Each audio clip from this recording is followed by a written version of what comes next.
Salut tout le monde, j'espère que vous allez bien. Aujourd'hui on se retrouve pour la review, la vidéo résultat, mon analyse du Greatest Royal Rumble, donc show qui s'est déroulé en Arabie Saoudite, show qui a duré entre 18h et 23h. Je n'ai pas regardé le pré-show, je ne sais pas s'il y a eu des matchs pendant le pré-show, je pense pas. Et à vrai dire, je vais pas vous mentir que j'en ai un petit peu rien à foutre. Je préfère vous annoncer la couleur dès maintenant. Ça va être une vidéo très négative. J'ai très peu de positif à dire sur ce pay-per-view. Enfin, pardon, sur ce live event. J'insiste là-dessus. C'était un live event et non un pay-per-view.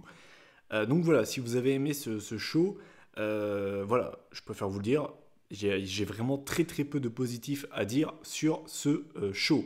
Je préfère également le préciser, je ne vais pas noter les matchs car ce n'est pas un pay-per-view et que de toute façon je n'ai pas noté les matchs. Donc voilà, j'ai vraiment regardé ce show en mode chill, beaucoup moins concentré entre guillemets que quand c'est un pay-per-view et au final c'était pas plus mal comme ça. Voilà, donc bah écoutez, on va commencer la vidéo, je préfère également le dire, il y a sûrement des matchs où je vais être assez expéditif et je pense que la vidéo va pas être très longue. Pour un show qui a duré 5 heures, je pense que la vidéo va pas être très très longue. Voilà. Bref, donc, pour lancer le show, on a eu The Game, Triple H contre John Cena. Donc c'était très clairement un match un peu promotionnel, on va pas se mentir. C'était vraiment pour montrer à l'Arabie Saoudite, regardez ce qu'on a, regardez le star power dans ce match. Le match en lui-même a duré un peu plus de 15 minutes. C'est l'un des matchs les plus longs du show. Et le match en lui-même, ben, c'était vraiment pas ouf. C'était un match vraiment à l'ancienne. Le début de match surtout était vraiment très très lent. Ça a mis vraiment pas mal de temps avant de vraiment démarrer.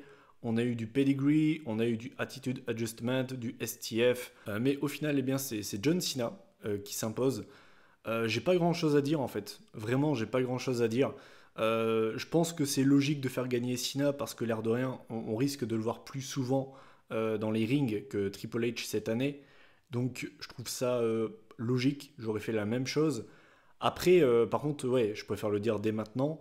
On se plaint souvent qu'il n'y a plus de pyro dans les shows de la WWE, que ce soit les weekly ou bien même les pay-per-view, à part bien évidemment WrestleMania.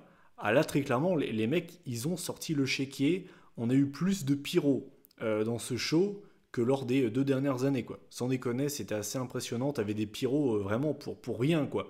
Limite, l'Undertaker, il levait le petit doigt, t'avais un feu d'artifice, quoi. Sans déconner. Enfin bref, tout ça pour dire que donc c'est John Cena qui bat Triple H et j'en pense pas grand-chose. Ensuite, on a enchaîné avec le premier match à enjeu de ce show. C'était donc un match pour le Cruiserweight Championship. On avait le champion, donc Cédric Alexander, contre Kalisto. Non, ce n'était pas Buddy Murphy, hein. Pourtant j'étais persuadé que ça allait être cette affiche-là. J'ai eu l'impression que le public ne connaissait pas spécialement ces deux catcheurs. C'est-à-dire que pour Triple H et John Cena, il y avait quand même des réactions. Là, franchement, c'était mort. Il y avait vraiment zéro réaction. Je pense que c'est tout simplement que les trois quarts des gens là-bas ne connaissent pas les catcheurs en fait. Vraiment, et je dis ça en étant sérieux. Le match a duré 10 minutes et je vais être franc avec vous, hein, pour moi c'est limite le meilleur match de ce show. C'était très plaisant, c'était très cool. J'ai noté vraiment genre un mini botch à la toute fin de match, mais sinon c'était vraiment un match très propre, ça a été à 2000 à l'heure. Ils ont été là pour en mettre plein les yeux au public et je trouve que c'était vraiment cool honnêtement, c'était vraiment cool. Alors ils n'ont pas eu beaucoup de réactions et je trouve ça vraiment dommage parce que ben, c'est mal payé puisque ben, je vous le dis, pour moi c'était vraiment l'un des meilleurs matchs du show. Victoire donc de Cédric Alexander avec le lumbar check, l'une de mes prises de finition préférées, parce que ben, je trouve qu'elle est vraiment à la fois crédible et elle paraît vraiment très violente. T'aimerais pas te la prendre. Donc voilà, c'était un bon match honnêtement, et je trouve que c'était une bonne exposition pour la division Cruiserweight. Ça aurait été bien s'ils avaient eu genre, je sais pas, allez, 5, voire peut-être, allez, un bon gros match de 20 minutes, je pense que ça aurait pu être vraiment très très cool. Mais voilà, c'était cool. Voilà, c'était cool. Ils ont eu 10 minutes, c'était un bon match. Et c'est l'un des rares points positifs pour moi de ce show, en fait, tout simplement. Ensuite, on avait le prochain match, c'était pour les Raw Tag Team Championships. Donc, on avait les deux zinzins, Bray Wyatt et Matt Hardy, contre le bistrot de bar, Cesaro et Sheamus, dans un match qui a duré environ 9 minutes. Et j'en pense pas grand-chose, je vais pas vous mentir que c'est à ce moment-là où la pizza est arrivée. D'ailleurs, note à part, je sais que vous allez peut-être en avoir rien à carrer, mais j'ai regardé ce show sur AB1 avec ma mère devant la télé avec une bonne pizza et bon voilà, on a pu regarder un programme télé ensemble et ça faisait longtemps que ça nous était pas arrivé de regarder la télé aussi longtemps à deux. Bref, note à part. Du coup, voilà, vu que j'étais en train de déguster ma pizza qui était une reine, d'ailleurs c'était vraiment très bon au passage, bah du coup, voilà, je me suis pas vraiment concentré sur ce match. La seule chose que je sais, c'est que c'est Bray Wyatt et Matt Hardy qui se sont imposés avec le Twist of Fate à 2 sur Sheamus, je crois. Donc voilà, pour la victoire de Bray Wyatt et Matt Hardy qui deviennent donc les nouveaux champions par équipe de Monday Night Raw. À voir si cette alliance va durer, à voir combien de temps ils vont rester champions. Si vous voulez mon avis, je les vois pas rester champions très très très longtemps. Je les vois rester champions maximum 2 mois, vraiment pas plus. Mais sinon, le match en lui-même, ben voilà, c'était pas terrible. Et puis bah, c'était quand même un match assez prévisible. On savait très bien que De Bar n'allait pas remporter les titres, sachant qu'ils sont à Raw. Donc c'était quand même assez prévisible. Donc voilà. Ensuite, on a eu un match pour le titre US. On a eu Jeff Hardy, le champion, contre Tinder Mabal, Jinder Mahal, dans un match de 6 minutes apparemment. Donc c'est vraiment pas long. Je sais que c'est pas un pay-per-view, mais quand même quoi. Qu'est-ce que j'ai retenu de ce match? J'ai retenu le botch, mais monumental. C'est l'un des pires botches que j'ai vu récemment. Vraiment, mais catastrophique ce botch. Vous allez dire que je m'acharne sur Jinder Mahal, mais là c'est juste pas possible sans déconner. Puisqu'on a Jeff Hardy qui veut porter le Whisper in the Wind. Et pour le coup, ben, c'est pas lui qui a fail en fait. C'est-à-dire que il était en plein milieu, genre il a pas mal sauté. Il est vraiment arrivé, ben voilà, normalement quoi. Et tu vois, Jinder Mahal en fait, qui n'était absolument pas ben, à l'endroit où il fallait être en fait. Je sais pas où il était parti, je pense qu'il était parti à la buvette pour se chercher un sandwich, sans déconner. Et donc tu vois Jinder Mahal donc, qui réagit genre 2 secondes après et qui se laisse, il se relève pour retomber. C'était juste mais horrible. Encore il y a des botches où je veux bien fermer les yeux. Je vous l'ai déjà expliqué je crois. Quand c'est un botch qui est pas trop voyant et que c'est dans le feu de l'action, mon cerveau a facilement tendance à me dire bon allez Mathieu, oublie-le, c'est pas grave, c'est dans le feu de l'action, c'est pas grave. Là, c'est un botch qui est beaucoup trop voyant en fait. Tu peux pas passer à côté. Et ce botch était juste catastrophique, horrible. C'est la seule chose que je retiens de ce fichu match en fait. Vraiment. Pour ce qui est du résultat, heureusement, c'est Jeff Hardy qui s'est imposé avec un twist of fate et bien évidemment sa Swanton bombe. Du coup, ben à Backlash, je pense que du coup, on va partir sur un Randy Orton, Jeff Hardy. Je pense, hein, je peux me tromper, mais du coup, je pense que c'est vers où on se dirige. Tout ça pour dire que c'était quand même sacrément cracra comme match. Et voilà. Ensuite, on a eu le match pour les SmackDown Live Tag Team Championships. On a eu des Usos contre les Bludgeon Brothers, Rowan et Harper, dans un match de 5 minutes. Voilà, je vais pas vous faire un dessin, mais bon, voilà, j'espérais quand même plus, mieux, quoi. Leur match de WrestleMania m'avait vraiment déçu. Et ben voilà quoi, ben, ce match me déçoit également. Victoire des Bludgeon Brothers. À un moment donné, j'ai cru que les Usos allaient repartir avec les titres quand ils ont enchaîné les super kicks et également un splash de la troisième corde. Finalement, eh bien non. Donc voilà, victoire de Rowan et Harper. Pour moi, c'était le résultat à faire parce que bah, ils viennent à peine de gagner les titres, que les mecs ont trimé assez longtemps avant de gagner des ceintures par équipe dans le roster principal. Donc pour moi, c'était le résultat à faire. Par contre, pour ce qui est du match, bah, bien évidemment, je suis déçu. Hein, je pense comme beaucoup de personnes. Et puis bah, on enchaîne dans les déceptions, quoi, tout simplement.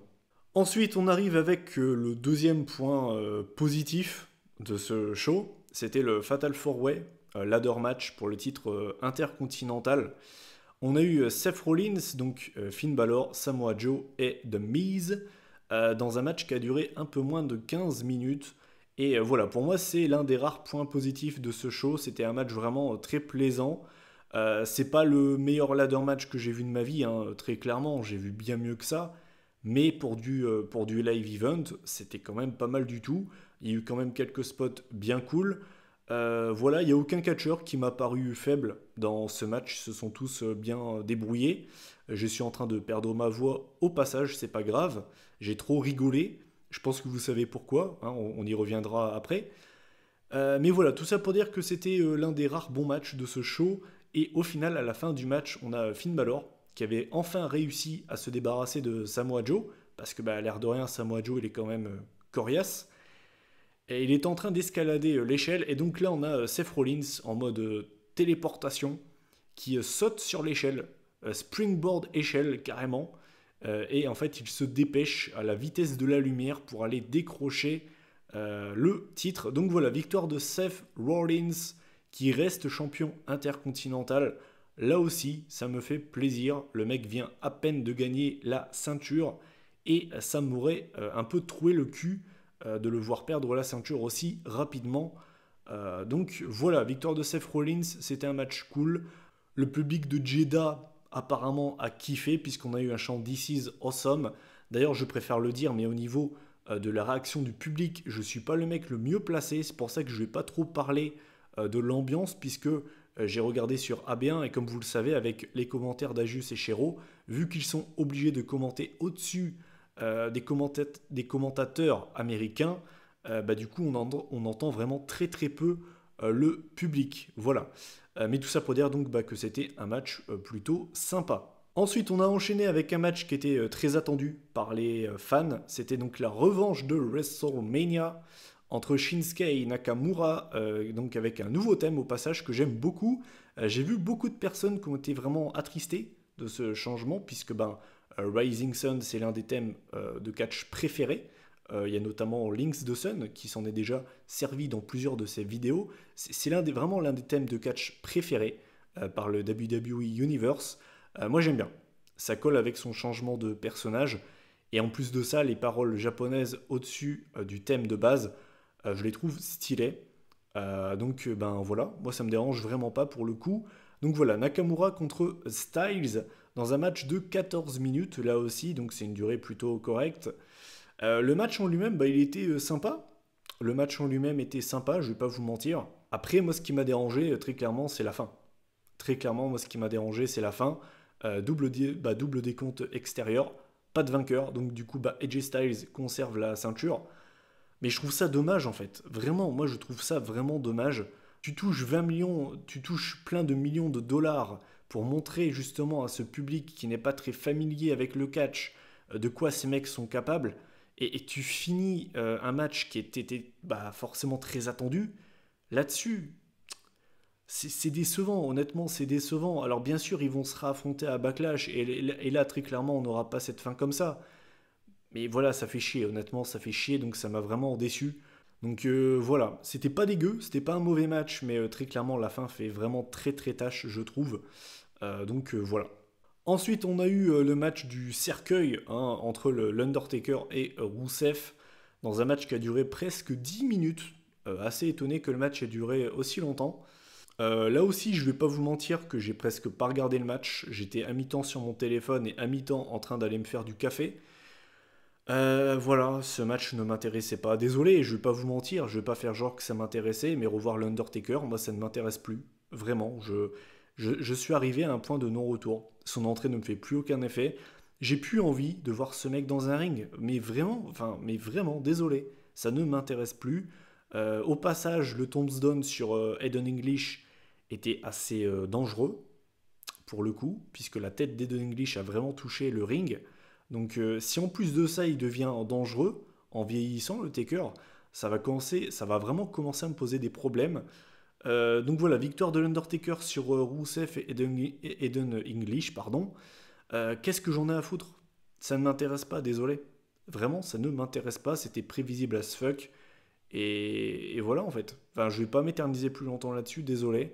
Je sais que le Taker est adoré, que voilà, moi je respecte sa carrière, il n'y a pas de souci. C'est l'une de mes superstars préférées ever, mais j'ai plus envie de le voir. Vraiment désolé quoi. Ensuite, on a eu la revanche. Là, c'était l'avant-dernier match de la soirée. C'était la revanche du main event de WrestleMania. Donc, c'était The Beast, Brock Lesnar, le champion universal, contre The Big Dog, Roman Reigns. dans un match en cage donc pour le Universal Championship. La question que tout le monde se posait, c'est comment Roman Reigns va être accueilli. Du peu que j'en ai entendu, donc comme je vous l'ai dit juste avant avec les commentateurs, avec les commentaires d'Ajus et Chéreau au-dessus, c'était un petit peu compliqué de bien entendre les réactions du public. J'avais l'impression que c'était assez mitigé en fait. Donc du coup, ben, exactement comme aux États-Unis, c'est-à-dire qu'apparemment, Roman Reigns, la réaction qu'il a, c'est universel. Et je veux pas faire de jeu de mots à la con, hein, mais voilà. Moi, je me rappelle quand j'ai été à Lille, c'était un peu pareil, c'était 50-50. Et je crois vraiment que c'est comme John Cena en fait. Roman Reigns, il a les mêmes réactions que John Cena. T'as des Let's Go Roman, Roman sucks. Enfin, bref. Donc, ce match qui ne m'emballait absolument pas, de base, hein, je vous le dis franchement. Et très clairement, qu'est-ce que c'était mauvais. Ah, je vous le dis franchement, hein, j'ai trouvé ce match ben, mauvais. En fait, ils ont fait exactement comme à WrestleMania. Donc, je vais pas m'éterniser. Voilà, je veux dire, vous avez vu ma review de WrestleMania, vous savez pourquoi je n'ai pas aimé. Les finisher match, c'est pas mon délire. Faut vraiment que ce soit bien fait dans certaines circonstances où je pourrais accrocher. Là, c'était mauvais. C'était Superman Punch, Spear, F5, euh, German Suplex. Enfin, il y avait que ça. Il y avait que ça. Encore une fois, moi, je suis désolé. Ça, non, enfin non, c'est pas ce que j'aime. C'est pas ce que je recherche dans le catch. J'aime bien que ça monte crescendo et que tu aies un vrai match avec une vraie montée en adrénaline. Pas comme là. Là, je suis désolé, mais c'est très clairement pas le genre de match que je recherche. Donc j'ai pas aimé. J'ai pas aimé ce match, encore une fois, désolé. Et la fin du match, ben, la fin du match était cool. J'ai bien aimé le spot, mais très clairement, la fin, ben, en fait, elle pue un peu la merde. C'est-à-dire que le spot est cool, mais quand il pense 2 secondes, la fin, elle pue un peu la merde. C'est-à-dire que donc on a Roman Reigns qui a fait un spear sur Brock Lesnar à travers euh, la cage. Et du coup, ben, le but d'un steel cage, c'est de soit faire le tomber au milieu du ring ou de s'échapper de la cage. Là, pour le coup, apparemment, ben, c'est Brock Lesnar qui a gagné. Voilà, apparemment, hein, puisque bah, il y a eu de la controverse. Il y en a qui pensent que c'est Roman Reigns qui aurait dû gagner. Je ne vais pas vous mentir que je ne me suis pas attardé 50 fois sur le replay parce que ce match ne me passionnait absolument pas. Victoire donc de Brock Lesnar qui va très certainement péter le record de CM Punk pour mon plus grand plaisir, MDR. Voilà, j'ai détesté ce match encore une fois et j'espère qu'ils ne vont plus s'affronter. En fait, vraiment, leur meilleur match de très très loin, hein, c'est leur match de WrestleMania 31 qui était vraiment cool pour le coup, pour l'avoir revu récemment. Mais les 2 matchs qu'ils ont fait récemment, c'est juste pas possible. C'est pas ma cam, c'est pas ce que je recherche en fait. Et voilà. Donc on va encore une fois se farcir Brock Lesnar champion. Et vous, voilà, je vais pas me répéter. Vous savez ce que je pense de lui, vous savez ce que je pense de son règne. Je n'en peux plus en fait, tout simplement quoi. Et enfin, on va finir avec le main event de ce live event. Donc c'était le Greatest Royal Rumble match entre de très très très très très très grandes parenthèses, un Greatest, laisse-moi rire sans déconner. Bref, donc le match a duré 1h17, donc c'est très clairement le Royal Rumble le plus long de l'histoire. Mais bon, vu que c'est pas un vrai Royal Rumble, ça compte un petit peu pour des prunes. Donc, bien évidemment, je ne vais pas vous citer les 50 superstars qui sont rentrés, il faut peut-être pas non plus exagérer. Ce que je vais faire, c'est que je vais relever entre guillemets les surprises, les retours, voilà, ce genre de trucs. Les 2 premiers, donc c'est Daniel Bryan et Dolph Ziggler. Sur le papier, c'est quand même assez alléchant. À noter donc le très gros rumble de Bryan qui est resté pendant presque tout le match. Donc, alors la première entre guillemets surprise, même si ça avait été annoncé, en 5e position, on a Mark Henry, donc le nouveau Hall of Famer. Donc bah, ça a fait plaisir de revoir Mark Henry sur un ring vite fait, quoi. Surtout que ben, son thème est quand même très cool. C'est vraiment un très très bon thème, le thème de Mark Henry. Je trouve qu'il est assez sous-coté. Ensuite, alors en 7e position, je vais pas vous mentir que j'ai pas compris. J'ai pas compris. En 7e position, on a Hiroki Sumi. Je ne sais pas qui est cette personne. Si quelqu'un peut me dire qui est ce mec, sans déconner, je ne l'ai jamais vu de ma vie. Je ne l'ai jamais vu dans une autre fédération de catch. Alors après voilà, je suis pas assidûment toutes les autres fédérations de catch, hein, je suis vraiment pro WWE, et j'ai pas compris. Alors lui, vraiment, quand il est arrivé confronter Mark Henry, je me suis dit, attends, est-ce que c'est pas un talent d'NXT qui a changé de nom? Et je me suis dit, en fait, non. Donc vraiment, mais alors lui, je ne sais pas d'où ils ont été le sortir, mais waouh, quelle surprise! Waouh, quelle putain de surprise! Ensuite, en 10e position, alors je vais le compter un petit peu comme une surprise parce que ben, c'est un cruiserweight. On a Tony Nese, donc ben, ça m'a un petit peu étonné de le voir. Au passage, je pense qu'il devrait mélanger les cruiserweight avec le reste du roster, arrêter de les mettre à part, même si ce sont des poids moyens. Tu peux totalement faire des, par exemple, je sais pas, un Finn Balor contre Tony Nese contre Seth Rollins, par exemple. Je pense que ça choquerait personne. Enfin bref, voilà. Moi, c'est juste mon avis, bien sûr. En 12e position, on a Hans Vogel. Hans Vogel. Ah, c'est ouais, vraiment le Greatest Royal Rumble prend tout son sens avec l'arrivée de ce mec qui, au passage, a éliminé Dash Wilder pour mon plus grand plaisir. Impatient de voir l'année de Revival. Ça pue du cul pour eux, vraiment, et ça me fait chier parce que quand tu vois la qualité des matchs qu'ils ont fait à NXT, quand tu vois ce qu'ils font dans le roster principal, sans déconner. Bref, je vais pas m'éterniser sur ce cas parce que je crois que je vais m'énerver. Mais voilà, Hans Vogel, sans déconner. Hans Vogel, quoi, sans déconner. En 16e position, on a donc le Hall of Famer et donc le General Manager de Raw, Kurt Angle, qui est donc rentré sur le ring. En 23e position, on a Drew Gulak, donc également un autre cruiserweight. D'ailleurs, ce sont les deux seuls cruiserweights à être rentrés dans le ring avec Tony Nese. En 24e, alors catcheur de NXT, alors là par contre j'étais très étonné, Tucker Knight, donc la moitié des Heavy Machinery. D'ailleurs très bizarre parce qu'on a seulement eu Tucker Knight, on n'a pas eu son partenaire, je retiens jamais son nom, je crois c'est Dozovic, je retiens jamais son nom en entier. D'ailleurs il est super drôle, il me fait à chaque fois mourir de rire ce mec, par ses expressions faciales et sa façon de faire. Je le trouve vraiment très très drôle et ça aurait été plus drôle justement de le ramener lui que Tucker Knight en fait. Mais voilà, ça m'a plus surpris plutôt qu'autre chose. Ensuite, en 28e, on a Rey Mysterio. Donc ben forcément, ça fait toujours plaisir de le voir. Il est resté quand même un bon petit moment, Ray. Ensuite, en 34e, c'est limite la meilleure surprise de ce Royal Rumble. Roderick Strong, le membre de Undisputed Era. Donc bah forcément, ça m'a fait plaisir, puisque ben, pour le peu qu'on l'a vu, bah, il nous a régalé dans un ring, Roddy. Au passage, je vais répondre à cette question parce qu'on me la pose assez souvent. Ne vous inquiétez pas, la review de NXT TakeOver New Orleans va arriver courant du mois de mai. Voilà, je préfère le dire parce qu'à chaque fois que je sors une vidéo, on me le demande. Donc voilà, normalement ça arrive moitié du mois de mai. Voilà, maximum. Voilà. Alors ensuite, en 37e, on a un catcheur de NXT, Baba Tunde. Baba Tunde. Les gars, alors, je vais pas vous mentir, j'ai 2 semaines de retard sur les shows de NXT. J'ai pas vu celui de la semaine dernière, j'ai pas vu celui de cette semaine encore. Je ne sais pas s'il est apparu dans les 2 épisodes là, mais très clairement, je ne l'ai jamais vu, en tout cas avec cette gimmick-là. Je me souviens l'avoir déjà vu dans le passé, avec une autre gimmick, il a dû faire genre 2 3 apparitions, mais en tant que Baba Tunde, c'est la première fois que je le vois. Le mec est méga massif, on va pas se mentir, mais très clairement, quand je l'ai vu arriver, j'ai pas compris. J'ai un petit peu parlé chinois, je vais pas vous mentir.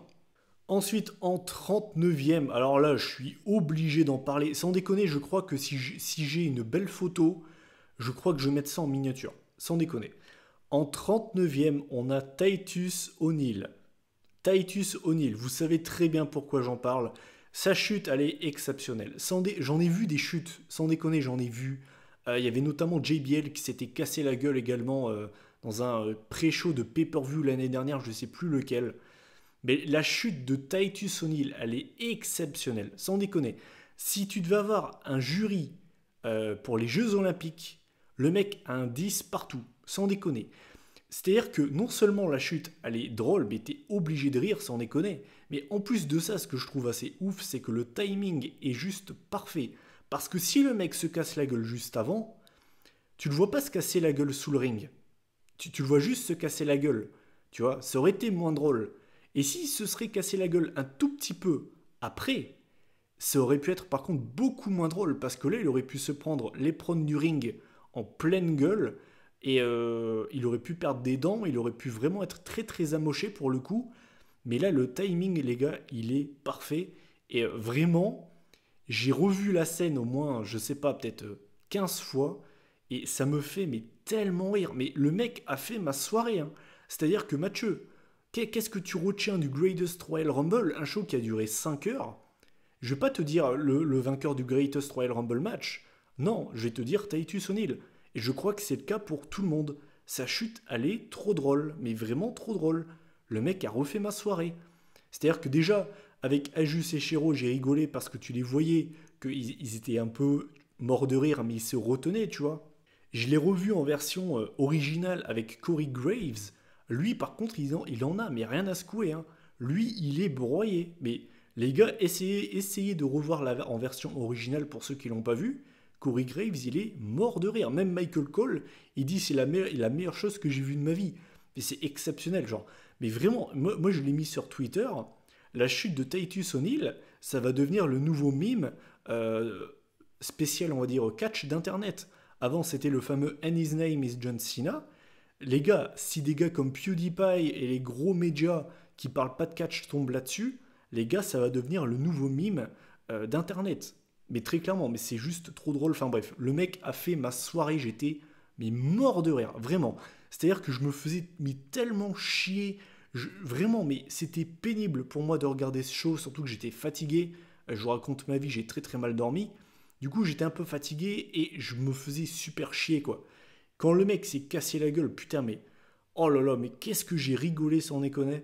Enfin bref, merci Titus O'Neil, hein, putain, sans déconner, des barres de rire. Ensuite, en 40e, en surprise également, c'est Dan Mata. Pareil, catcheur de NXT qu'on n'a pas vu depuis des mois, sans déconner. En 41e, on a Braun Strowman de Monster Among Men qui a fait une très très grosse performance. En 45e, on a le Great Khali. Voilà, bah, voilà hein, notre poteau, le Great Khali, hein, qui nous avait régalé l'année dernière dans le main event de Battleground. En 49e, on a Big Cascouille. Et en 50e, on a Chris Jericho. D'ailleurs, très déçu. Très très très déçu de l'utilisation de Jericho. Le mec arrive en dernier. Tu lui vois faire genre un Codebreaker, un Lion Salt et basta en fait. Mais vraiment, j'ai été choqué de son utilisation. Je pensais qu'il allait faire un gros Rumble en fait. Et vraiment, j'ai été déçu de son utilisation. J'ai bien aimé, cela dit, son petit moment backstage avec Mike Rome. Il l'appelait encore une fois Tom. Il confond Tom Phillips et Mike Rome. Ça me fait tellement rire ça aussi. Donc voilà, déçu de l'utilisation de Jericho. À noter donc la très grosse performance de Daniel Bryan qui a fait presque tout le match au complet. À noter également pour Daniel Bryan l'état de son corps. Est-ce que vous avez vu les marques qu'il a eues? C'est impressionnant. Pour tous les mecs qui te disent que le catch c'est faux, c'est un truc de tapette, je sais pas quoi, montrez-leur ça. Montrez-leur l'état du torse de Daniel Bryan, même son bras sans déconner. Enfin, c'était n'importe quoi. Le mec va mal dormir. À mon avis, demain au réveil, ça va vraiment piquer. Donc voilà, c'est Big Cass en plus de ça, Big Cass-couille, qui a éliminé Daniel Bryan. Voilà, pour notre plus grand plaisir. Et du coup, eh bien, c'est Braun Strowman qui élimine Big Cass en finale pour la victoire de Braun Strowman. Donc c'est cool, voilà. Il repart avec une énorme coupe et un titre fait sur mesure. Un titre vert dégueulasse au passage, vert pomme. Puis ben voilà en fait. Enfin, j'ai rien d'autre à rajouter par rapport à cette victoire parce que bah, ça ne va rien lui apporter. C'est cool pour lui, mais voilà. Enfin, je veux dire, ça va le mener nulle part en fait. C'est ça le problème, c'est que le vainqueur ne repart pas avec une opportunité pour un titre mondial et je trouve ça dommage en fait. Voilà. J'ai rien d'autre à dire sur ce match. Donc du coup, Ben, bilan de ce Greatest Royal Rumble première édition, puisqu'apparemment ça va revenir dans les prochaines années. Ce sera une fois par an, pour notre plus grand plaisir, MDR. J'ai trouvé ce show long, interminable et ennuyant comme pas possible. Honnêtement, je vous le dis, j'en ai vu des shows de catch qui étaient chiants. On est habitué notamment avec Monday Night Raw qui dure 3 heures par semaine. Et on en a eu des éditions de Raw vraiment pas terribles. Mais alors là c'était. J'ai rarement vu ça, hein. Vraiment. Le truc a duré 5 heures. C'était interminable. C'était interminable. Les seuls matchs que je retiens de cette abomination, c'est le match Cruiserweight, le Fatal 4-Way pour le titre intercontinental, et quelques moments dans le Rumble match, même pas le Rumble en entier, hein, je dis juste quelques moments dans un match qui a duré presque 1 heure et demie. Et bien évidemment, ce que je retiens, c'est le botch monumental de Kinder Mahmoul, et bien évidemment la chute de Titus O'Neil qui est juste mais exceptionnelle. La chute de Titus O'Neil, c'est le highlight de 2018 dans le monde du catch. Sans déconner. Oubliez la signature de Ronda Rousey, oubliez Nicolas. Titus O'Neil, les gars.